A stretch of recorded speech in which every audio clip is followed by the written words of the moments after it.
Hello, I'm Storm Tracker 18 Weather, Chief Meteorologist Matt Schaefer. Yes, possible to see the northern lights tonight, this evening. Already, by the time you're watching this, it is possible to be seeing it. This map shows the extent of the strongest potential we have tonight. So it's not an all-night thing that we're going to be under this visible to the eye.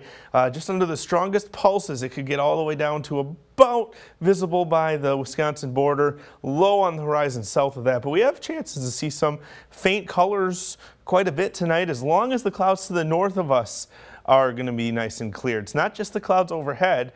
The actual northern lights will be somewhere in Canada up here, and we can just see them up through an angle. So clouds over us, up to about Lake Superior and into southern Canada. That is what we're going to be watching on satellite, and what you can watch on satellite through various internet sites, including our own at WQOW.com.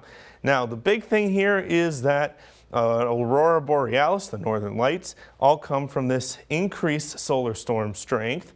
So energy from the sun basically is crashing into and interacting with Earth's magnetic field.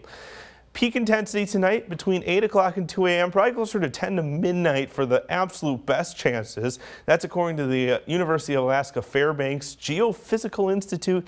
They are up in Alaska. They're pretty much in charge of a pretty good agency, a pretty good set of scientists looking at all of the ingredients for the space weather. I'm not super familiar with all of them, but I understand it when they deliver it. Of course, best seen in dark areas. Clear sky again, not just over us, but off to the north of us too.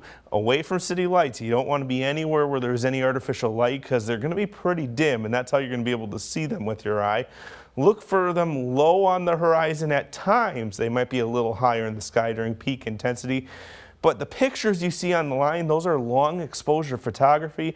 It's not always how you see them. In fact, you rarely see them that bright, at least this far south. Up in Alaska and Canada, you can see them a lot better. But here, they're going to be faint on the horizon. They're still incredibly cool. We should have a mostly clear sky throughout the entire night. There will be times where we're partly cloudy, but again, clouds to our north, a little bit worse. Still, we'll have some windows to see it. Aurora is possible through the night. The best chances around or before, say, 2 or 3 a.m.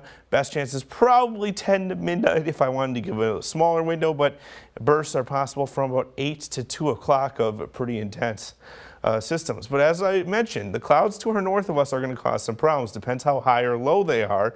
If they're low enough, we can see over the top of them towards the northern lights.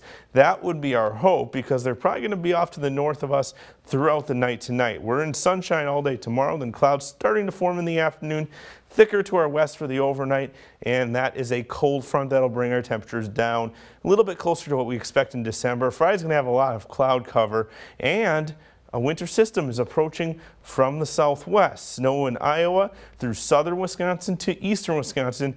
That's the most likely area to see a swath of snow. We could still see some light snow from that, but chances are looking a little lower. Not completely guaranteed just yet. But that's how it's trending, that will stay most part dry at least. 25 for the low tonight. Another warmer day tomorrow. It all depends on how soon those clouds move in. They move in around midday. We're probably going to be stuck in the lower 40s. We could be near 50 again if the clouds hold off until the late afternoon. And then the winds shift too once that front gets through. So that won't help us much once we get to the northwest winds of 6 to 12. But the first half to 3/4 of the day should have southerly wind. Down to the 30s Friday, not just on the other side of that cold front, but mostly cloudy sky. In fact, a pretty good chance of almost complete cloud coverage. Small chance for snow on Saturday. Friday night into Saturday for reality, but the best chances stayed off to ourselves. I'm actually keeping us even out of the slight category for now. Tomorrow's forecast is very important to see if that trend shifts north or not. If it doesn't, there's a much better chance that we stay dry. Another small chance Monday night into Tuesday, but that's really it. Temperatures certainly back to December normals for the middle of next week, but precip still few and far between.